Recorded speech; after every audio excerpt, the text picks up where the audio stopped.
بسم الله الرحمن الرحيم.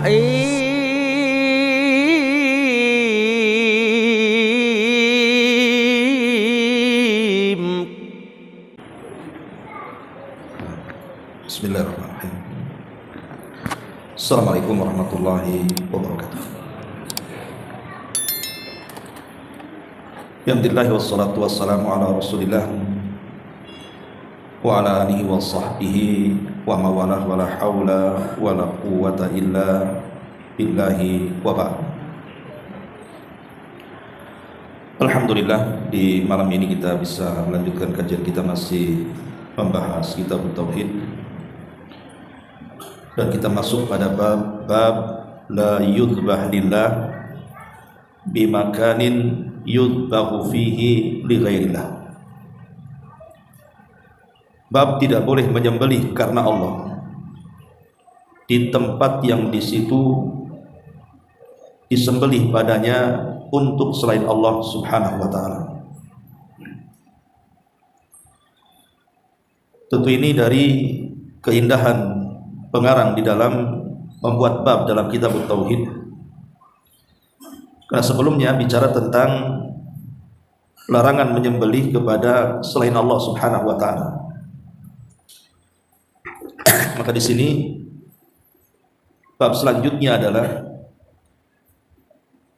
kalaupun seseorang menyembelih karena Allah Subhanahu wa taala, tetapi tetap harus diperhatikan tempat penyembelihan yang kita akan sembelih hewan di situ.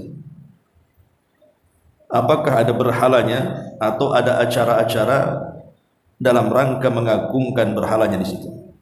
Jadi bab ini memuat dua perkara. Pertama, kesyirikan di dalam menyembelih, dan yang kedua, wasilah-wasilah yang mengantarkan kepada kesyirikan saat menyembelih.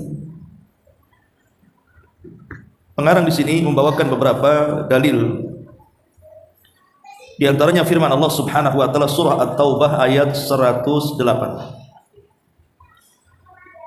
Allah Subhanahu wa taala berfirman, la takum fihi abada, la masjidun ussisa ala taqwa min awwali yaumin ahaqqu an taquma fihi fihi rijalun yuhibbuna an yatatahharu wallahu yuhibbul mutahhirin.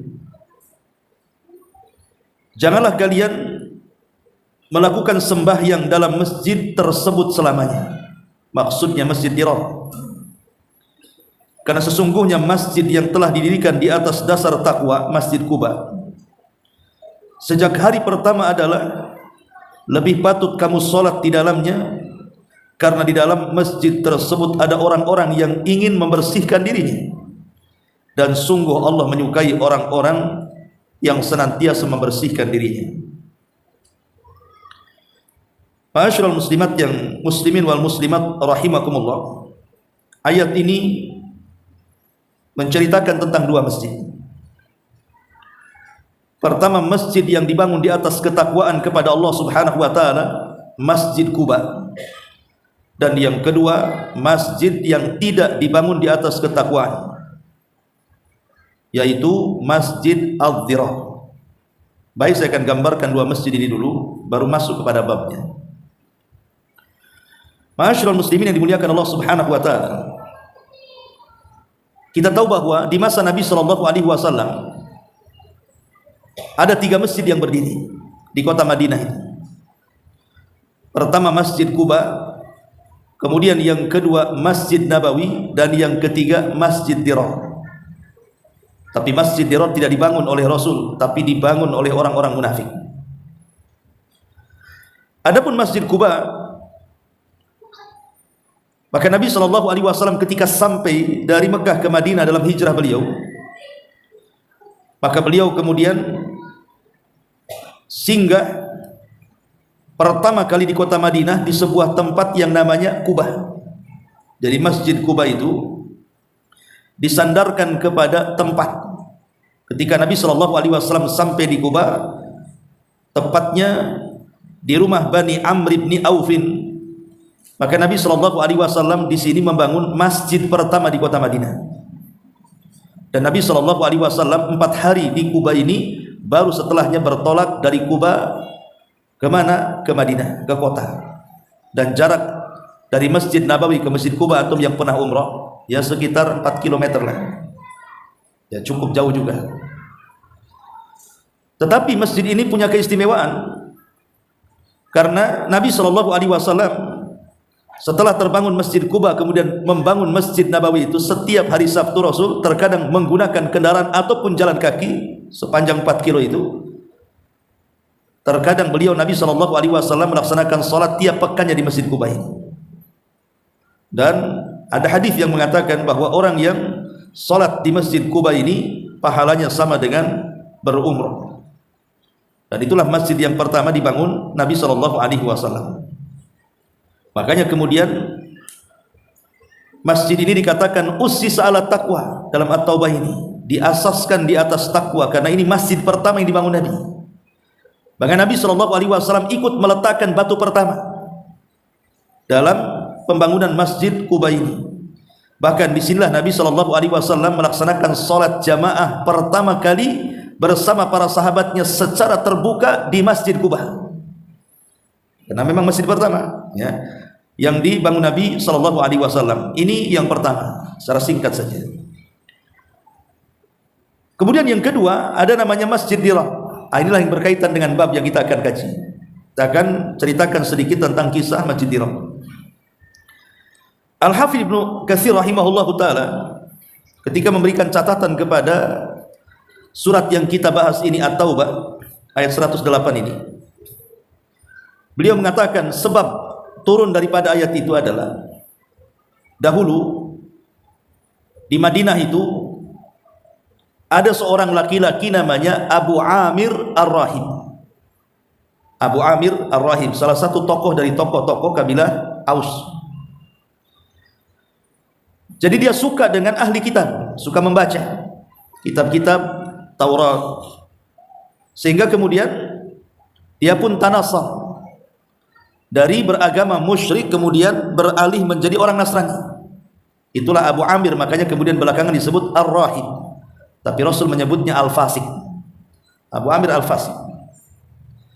Tapi meski demikian, ikhwatu fiddin, Abu Amir ini punya anak menjadi sahabat yang mulia yang menjadi kebanggaan Nabi SAW. Siapa namanya? Handalah Ghasilul Malaikah. Anaknya namanya Handalah, sahabat yang dibesarkan para malaikat, sebab ketika dia mati syahid dia tidak sempat junub. Makanya ketika meninggal berebut malaikat mengambil ruhnya, kemudian dibesarkan oleh para malaikat. Maka disebut Handalah Ghasilul Malaikah. Jadi anaknya sahabat mulia, bapaknya pula orang fasik yang memusuhi Nabi SAW. Ma'asyiral muslimin yang dimuliakan Allah Azza wa Jalla. Lah, Abu Amir ini memusuhi Nabi SAW bukan hanya dari dalam kota Madinah, tapi dia pun kemudian setelah Islam jaya di kota Madinah, terutama setelah perang Badar, maka kekuatan kaum muslimin tampak di kota Madinah. Maka dia pun kemudian pergi ke Mekah menghasut orang-orang Quraisy untuk melakukan perlawanan. Maka terjadilah dalam sejarah perang Uhud yang dipimpin oleh Abi Sufyan. Berhasil tuh Abu Amir ini mempengaruhi orang musyrik untuk menyerang balik Nabi SAW dan para sahabatnya. Terjadilah perang yang kaum muslimin mengalami kekalahan di sini. Jadi Abu Amir ini ikut terlibat di dalam menggerakkan pasukan Quraisy untuk menyerang Nabi SAW. Tapi setelah perang demi peperangan dimenangkan kaum muslimin, dan kaum muslimin pun semakin jaya dan kuat di kota Madinah, maka Abu Amir terancam tentunya hidupnya. Makanya kemudian dia pun safar ke Syam. Safar ke Syam menemui siapa? Menemui Raja Romawi Herakli yang pernah disurati Nabi SAW untuk masuk Islam tapi enggak Islam. Kemudian Abu Amir pun melobi Raja Herakli ini untuk menyerang Nabi SAW. Akhirnya dijanjikan akan mengirim pasukan, akan mengirim persenjataan dan begitu seterusnya. Dari sinilah Abu Amir bersiasat. Dia berhubungan dengan sekitar 12 orang-orang munafik yang ada di kota Madinah untuk memata-matai kaum muslimin. membuat markas untuk memata-matai kaum muslimin supaya tahu letak kelemahan kaum muslimin. Maka sepakatlah Abu Amir dan 12 orang yang ada di kota Madinah dari orang-orang munafik itu, mereka membuat masjid supaya tidak ketahuan.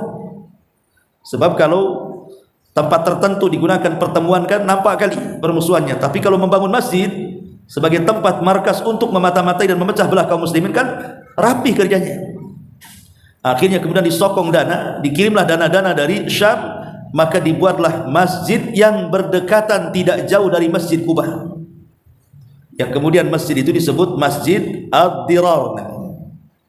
Itulah masjid yang dibangun orang-orang munafik. Ada yang mengatakan yang membangunnya itu 12 ya. Masyaallah muslimin yang dimuliakan Allah Subhanahu wa taala. Ada yang mengatakan bahwa Abu Lubabah bin Abdul Munzir, beliau salah seorang yang membantu pembuatan masjid dengan menyumbangkan kayu-kayunya. Kita tahu bahwa masjid di zaman itu ya pakai kayu kan begitu. Enggak kayak masjid di zaman sekarang kan gitu. Jadi membuat masjid tidak susah di zaman itu. Tapi masalahnya ikhwatu fillah muliakan Allah Subhanahu wa taala, masjid yang dibangun oleh orang-orang munafik itu untuk satu, memadaratkan kaum muslimin. Maka disebut Masjid Dirar. Dirar itu artinya membawa madarat. Ya. Yang kedua, menyebar kekufuran kepada Allah Subhanahu wa taala. Karena memang masjid itu dibangun oleh orang-orang munafik, dan orang-orang munafik orang-orang kafir. Tentu maksudnya munafik i'tiqadi, bukan munafik amali. Kemudian yang ketiga, tujuan membangun masjid itu untuk memecah belah kaum muslimin, supaya nanti kaum muslimin ada yang sholat di Kuba sebagian, ada yang sholat di Masjid Dirar sebagian, kan pecah akhirnya kaum muslimin itu. Karena bagaimanapun kalau sudah jadi masjid, apalagi Rasul sempat singgah dan mendoakan masjid tersebut, ya tentu nanti ada para sahabat pasti ada yang sholat di situ juga kan, sehingga jamaah yang di Masjid Kuba itu bisa berpecah belah tuh. Maka tujuannya memang untuk memecah belah kaum muslimin. Dan tentu yang lebih besar daripada itu, tujuan dibangun Masjid Dirar itu untuk memata-matai pergerakan-pergerakan Rasul dan kaum muslimin, mencari celah-celah kelemahannya, baru kemudian mereka akan diserang secara tiba-tiba. Inilah 4 tujuan kenapa orang-orang munafik membangun Masjid Quba, Masjid Dirar ini. Ma'asyiral muslimin yang dimuliakan Allah Azza wa Jalla. Kemudian Al-Imam Ibnu Katsir menceritakan, jadi setelah kemudian mereka menyelesaikan masjid itu, maka diutuslah salah seorang di antara mereka untuk datang kepada Nabi SAW. Datanglah mereka kepada Rasul memberitahu bahwa kami sudah membangun masjid, wahai Rasul. Alangkah baiknya kalau engkau berkunjung ke masjid kami, sholat di masjid kami, dan mendoakan masjid kami. Maka Nabi SAW karena ketika itu bertepatan dengan akan berangkatnya Rasul dan pasukan ke Tabuk, maka Nabi SAW ketika itu tidak ada kesempatan waktu untuk singgah. Maka Rasul memberikan uzur dan mengatakan, nantilah kalau seandainya sepulangnya aku dari Tabuk, aku akan sempatkan mampir di masjid kalian. Maka berangkatlah Nabi SAW dan para sahabatnya ke Tabuk, dan inilah perang terakhir yang dipimpin Nabi SAW adalah perang Tabuk. Karena musuhnya di perang Tabuk ini bukan orang-orang kafir Quraisy, bukan juga orang-orang Yahudi Madinah, tapi Tabuk itu muqaddimah kaum muslimin melawan imperial Romawi, orang-orang Nasrani. Itulah di Tabuk itu permulaannya. Nabi SAW langsung memimpin peperangan melawan orang-orang Romawi. Lah kemudian setelah Allah menangkan dalam peperangan Tabuk itu, maka Nabi SAW pulang. Lah ketika kemudian Nabi SAW di tengah jalan, ada yang mengatakan di sebuah tempat namanya Dzu Awan atau Dzu Arwan. Tempatnya itu namanya Dzu Arwan, antara Tabuk dan juga kota Madinah. Di sini Allah Subhanahu wa taala turunkan ayat surah At-Taubah ayat 108, di mana Allah Subhanahu wa taala katakan, la takum fihi abada. Hei Muhammad, janganlah engkau bersembahyang di dalam Masjid Dirar selamanya. Karena kan Rasul sudah janji setelah perang akan singgah dan sholat di situ. Maka Allah Subhanahu wa taala langsung menurunkan ayat, wahai Muhammad, jangan kau sholat di masjid itu selamanya. Kenapa? Karena masjid itu dibangun oleh orang-orang munafik. Lihat bagaimana Allah Subhanahu wa taala mulai menyingkap borok-borok orang munafik setelah perang Tabuk ini.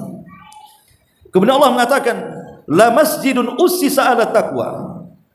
Sementara masjid yang betul-betul dibangun di atas asas takwa, Masjid Quba yang pertama kali dibangun Nabi sallallahu alaihi wasallam dan para sahabatnya, min awwali yaumin ahaqqu an taquma fi.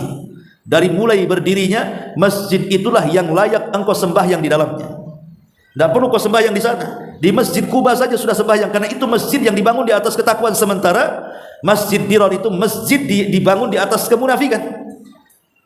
Kemudian Allah ingatkan, fihi rijalun yuhibbuna an yatatahharu, karena di Masjid Quba itu banyak orang-orang yang mereka ingin untuk membersihkan diri mereka, dan Allah suka dengan orang yang membersihkan diri mereka, baik bersih secara hissi ataupun bersih secara maknawi. Secara hissi ya berwudu, mandi junub, secara maknawi ya bersih dari dendam, dari syirik, dari bid'ah, dan begitu seterusnya. Nah, setelah turunnya ayat ini, maka Nabi SAW yang kakinya hampir melangkah rutenya menuju Masjid Dirar, setelah turun ayat ini, maka Nabi SAW tidak jadi melangkahkan kakinya ke Masjid Dirar, tetapi Nabi SAW memerintahkan sahabat-sahabatnya untuk membakar masjid itu. Jadi Rasul SAW kemudian memerintahkan para sahabat Nabi SAW, ada yang mengatakan namanya Malik ibn Dukhsum radhiyallahu an, dan juga Ma'an ibn Adi ataupun Asim ibn Adi.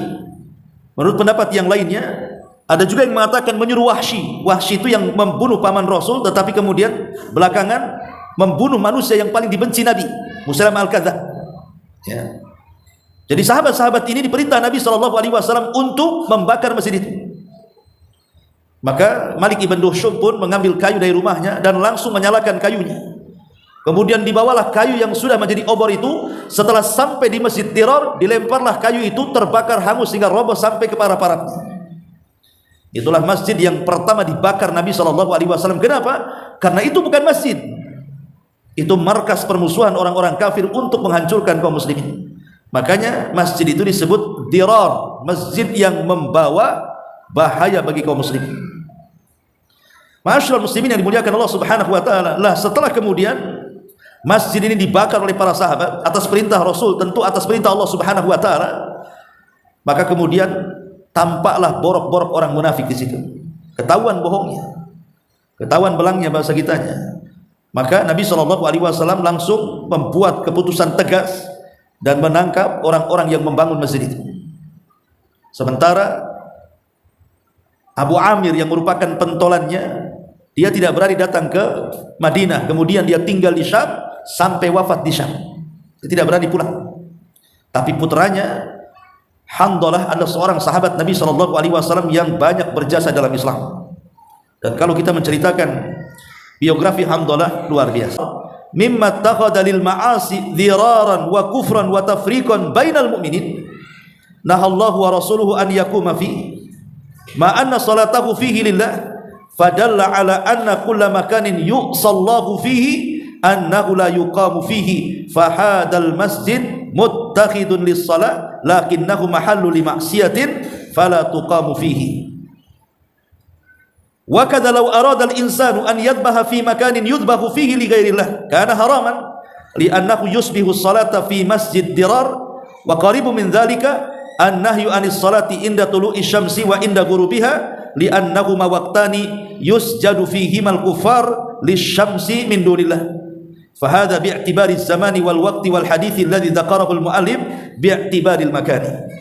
Jadi korelasinya, kata para ulama, ketika Masjid Dirar dibangun, kemudian dijadikan tempat maksiat untuk memadaratkan kaum muslimin, untuk menyebarkan kekufuran, untuk memecah belah kaum muslimin, dengan sebab itulah Allah dan Rasulnya melarang untuk solat di dalamnya, walaupun solatnya ikhlas karena Allah. Bukan masalah solatnya, tapi masalah tempatnya. Tempatnya ini adalah tempat kekufuran, tempat yang memadaratkan dan memecah belah kaum muslimin. Makanya setiap tempat yang Allah dimaksiati di situ, jangan sholat di situ. Syekh Utsman Khamis hafizahullah taala sampai mencontohkan, termasuk kalau seandainya ada masjid yang berdiri di atas kuburan, kemudian terlarang juga penyembelihannya, karena menyerupai salat di Masjid Dirar tadi. Salatnya karena Allah, tapi tempatnya bukan karena Allah, maka dilarang. Menyembelihnya karena Allah, tapi di tempat yang ada kesyirikannya dilarang oleh Allah, maka dilarang juga. Nah, di sini bentuk korelasi bab dengan dalil itu diambil seperti itu oleh Syekh Muhammad Ibnu Abdul Wahhab rahimahullah taala. Ini dalil yang pertama. Kemudian dalil yang kedua, sebuah hadis An Thabit ibn Dhahhak radhiyallahu anhu qala, dari Thabit ibn Dhahhak radhiyallahu anhu qala, dia mengatakan, "Nadhara rajulun an yanhara ibilan bibuana." Ada seorang laki-laki bernazar untuk menyembelih seekor unta di satu tempat namanya Buana. Jadi ada tempat namanya Buana. Di situ seorang sahabat ada yang bernazar ingin menyembelih unta di situ. Maka fasa'ala Nabi sallallahu alaihi wasallam. Maka dia pun bertanya kepada Nabi soal boleh tidaknya dia menyembelih di tempat namanya Buana itu.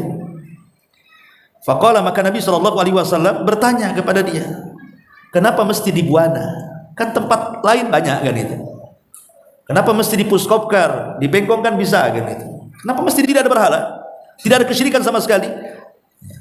Maksudnya berhala yang disembah. Tapi ada enggak acara-acara yang acara-acara itu ditujukan kepada berhala-berhala? Lah, acara-acara ini bicara tentang wasilah-wasilah kepada kesyirikan. Rasul bertanya, karena acara-acara kesyirikan itu wasilah mengantarkan kepada kesyirikan. Makanya kemudian setiap kesyirikan dan seluruh wasilahnya, maka kita wajib untuk menjauhinya. Jangan cerita kepada kesyirikan, wasilah yang menuju ke sana saja. Lihat bagaimana kerasnya Nabi SAW soal dosa syirik ini. Kemudian kata Nabi SAW kepada sahabat ini, kalau begitu ufi binadrika, laksana sembelih seekor sapi, kemudian saya akan bagi-bagikan kepada fuqara wal masakin. Sembuh betul ibunya, mikir dia menyembelih sapi itu. Sayang juga nih, udah sudah sembuh. Mikir, kebanyakan orang nazar itu dia tidak mau melaksanakan nazarnya, apalagi kalau nazarnya berat, karena akan membebani dirinya kan begitu ya. Terkadang dia akhirnya nanya ustadz sana, nanya ustadz ini, dan mengatakan cemana caranya lepas dari nazar katanya. Kan jadi masalah jadinya nazar itu. Makanya jangan nazar seperti ini. Nazar seperti ini dikatakan haram atau paling rendah disebut makruh. Ya. Ma'asyiral muslimin yang dimuliakan Allah Subhanahu wa taala, kembali. Jadi ada seorang laki-laki yang bernazar di zaman Rasul untuk menyembelih seekor unta di satu tempat namanya Buana.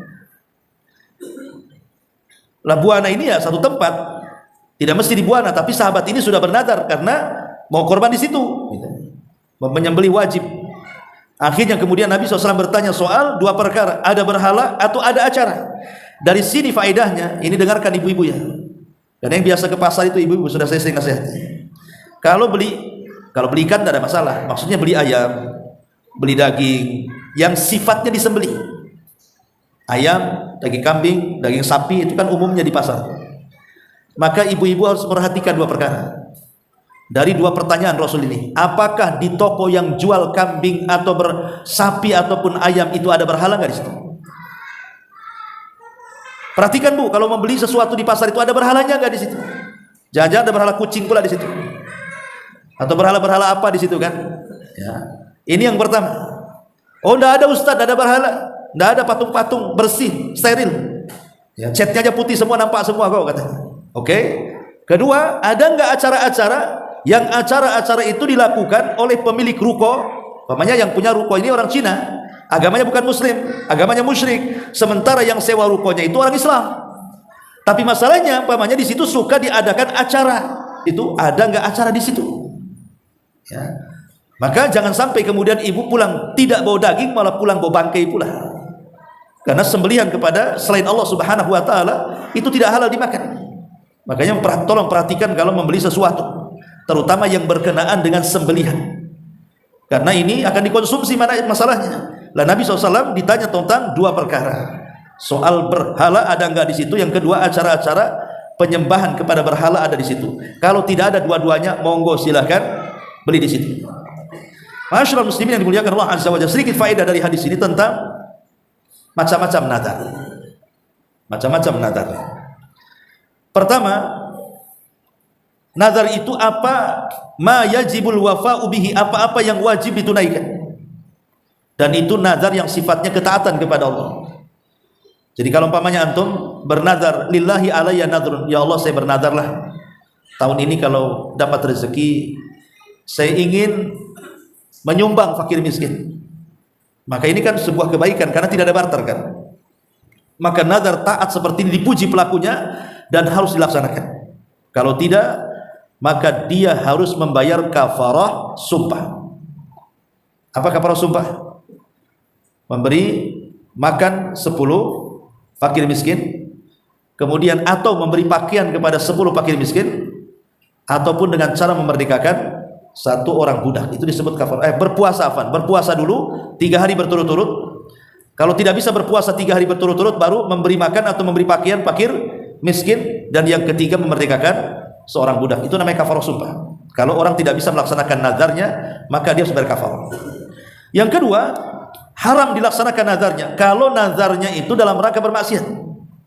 Tidak boleh melaksanakan nazar dalam rangka bermaksiat. Kalau saya sembuh, saya akan gaplok istri saya, karena ketika dia sakit istrinya nggak pernah merawat dia. Dia bernadar, ya Allah awas nih kalau saya sembuh, pukul istriku katanya. Sembuh betul dipukul, nggak boleh. Mukul kan nggak boleh memukul. Ya, maka kalau memang nazarnya bermaksiat jangan dilakukan. Tapi apakah kemudian harus bayar kafarah kalau dilakukan, itu menjadi khilaf para ulama. Ya. Kemudian yang ketiga, nazar yang menduduki nazar seperti sumpah. Jadi nazar tetapi yushbihu al-yamin, mirip-mirip dengan sumpah. Contoh umpamanya seseorang bernazar untuk memakai pakaian tertentu.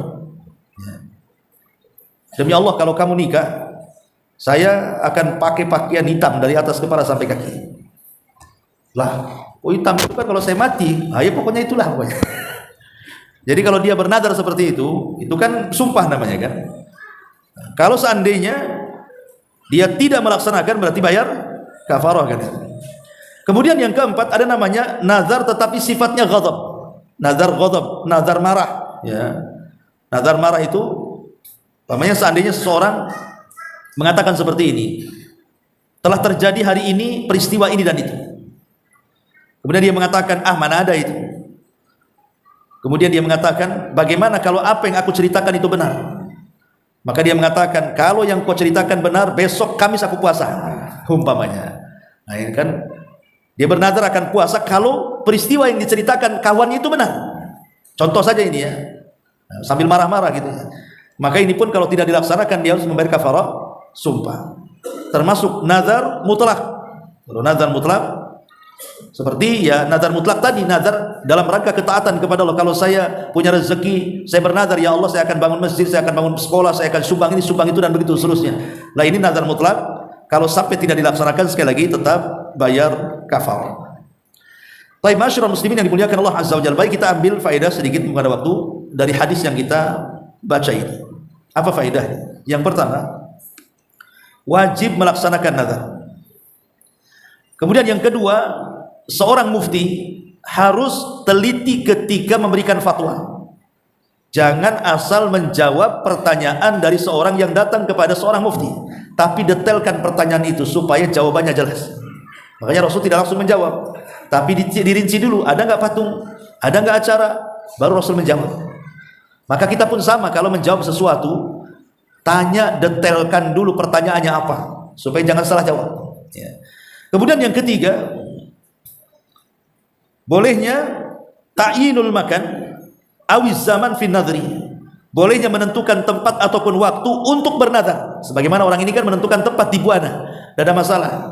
Umpamanya antum mengatakan bernazar untuk memberi makan fakir miskin tapi tempatnya ditentukan. Di mana? Di Masjidul Hidayah. Nah, boleh, tidak ada masalah. Menentukan tempat dalam nazar dibolehkan. Karena di sini pun dibolehkan menentukan tempat di Buana. Kemudian juga di antara faedahnya adalah bahwa an-nadzabha ibadah la tajuzu li ghairillah, bahwa menyembelih itu sebuah ibadah, tidak boleh diberikan kecuali kepada Allah. Sampai tempat saja dipermasalahkan gitu.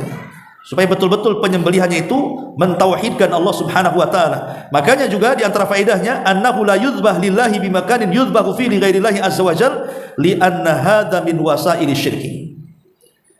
Tidak boleh menyembelih karena Allah di tempat yang disembelih dalamnya kepada selain Allah, karena ini wasilah-wasilah yang akan mengantarkan kepada kesyirikan. Dan juga faedahnya juga, kalau sampai seseorang melakukan nazar di tempat kesyirikan ataupun acara-acara di dalamnya, ada acara-acara kesyirikan di dalamnya, maka itu akan menipu orang-orang awam, atau akan tertipu orang-orang awam seolah-olah acara-acara kesyirikan itu menjadi boleh karena kita bernazar di situ.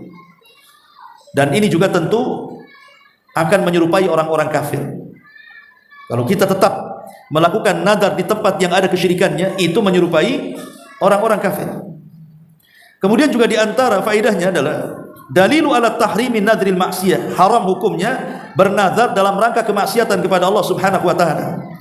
Dan di antara faedahnya juga khuturatu dzabhi li ghairillah, bahayanya seseorang menyembelih kepada selain Allah Subhanahu wa taala. Kemudian juga yang bagi lil muslim an yabtaida an makanil jahiliyah, wajib bagi seorang muslim untuk menjauh dari tempat-tempat yang ada acara-acara jahiliyah di situ. Seperti mamanya ada konser musik, ya, nggak perlu datang ke tempat itu, kan itu acara-acara jahiliyah. Di situ ada ikhtilat, di situ ada minum khamr, di situ ada kata-kata yang tidak layak, dan begitu seterusnya. Jauhi tempat-tempat yang seperti itu. Jangan pula antum paling depan pula nongkrong, paling depan pakai peci belah, dan masalah tuh. Ya. Masyarul muslimin yang dimuliakan Allah Subhanahu wa taala, termasuk juga Nabi SAW bertanya tentang dua perkara, anis syirki wa wasailihi. Di sini Rasul bertanya dua perkara sebagaimana yang saya sebutkan tadi. Pertama dari kesyirikan, yang kedua dari wasilah-wasilah yang mengantarkan kepada kesyirikan. Kemudian juga di sini kalimat wala fima yamliku ibnu Adam, tidak boleh bernazar dengan sesuatu yang tidak dimiliki ibnu Adam. Ada dua penafsiran, maksudnya ma la yamliku fi'luhu syar'an, di mana dia tidak memiliki untuk melakukannya secara syar'i. Seperti umpamanya dia mengatakan, aku bernazar akan memerdekakan budaknya si fulan. Ini budaknya orang lain. Ya kalau majikannya mengizinkan, kalau enggak berarti bukan hal yang ia miliki. Atau yang kedua, ma la yamliku fi'luhu qadran, atau secara takdir dia tidak sanggup melakukan nazarnya. Ya Allah, saya kalau sembuh saya akan terbang dengan tangan saya ke langit. Mana bisa terbang? Anda bukan burung, ya kan? Secara takdir kita tidak ditakdirkan bisa terbang. Jangan bernazar sesuatu yang mustahil. Ya. Jangan bernazar sesuatu yang tidak mungkin bisa dikerjakan, karena itu nazar yang tidak dimiliki anak Adam. Makanya di sini Nabi SAW mengatakan wala fima yamliku ibnu Adam, tidak boleh bernazar dengan sesuatu yang tidak dimiliki anak Adam. Nah inilah apa namanya di antara faedah daripada hadis tadi.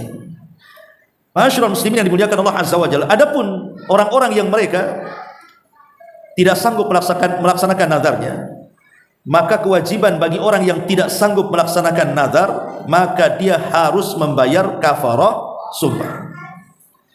Dan kafarah sumpah itu dijelaskan dalam Al-Baqarah ayat 225, di mana Allah mengatakan ayat Al-Maidah ayat 89, la yu'akhidukumullahu billagwi fi aymanikum walakin yu'akhidukum bima aqadtumul ayman fakaffaratuhu it'amu asyarati masakin min awsati ma tut'imun ahlikum aw kiswatuhum aw tahriru raqabatin faman lam yajid fasiyamu salasati ayamin dzalika kaffaratu aymanikum idza halaftum wahfadhu aymanakum kadzalika yubayyinullahu lakum ayatihi la'allakum tashkurun.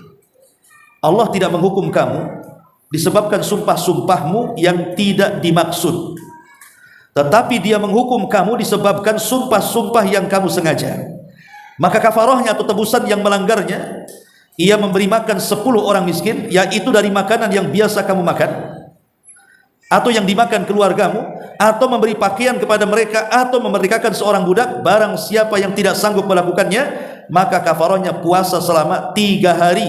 Yang demikian itu adalah kafarah sumpah-sumpahmu bila kamu bersumpah dan kamu langgar. Dari sini kita tahu bahwa kalau antum bernazar kemudian tidak sanggup untuk melaksanakan nazarnya, maka sebagai kafarahnya adalah kafarah sumpah. Satu, memberi makan 10 fakir miskin atau memberikan pakaian. Yang kedua, memerdekakan budak. Yang ketiga, berpuasa 3 hari berturut-turut. Wallahu a'lam bishawab. Subhanaka wa bihamdika asyhadu an la ilaha illa anta astaghfiruka wa atubu ilaik. Allahu ta'ala. Assalamualaikum warahmatullahi wabarakatuh.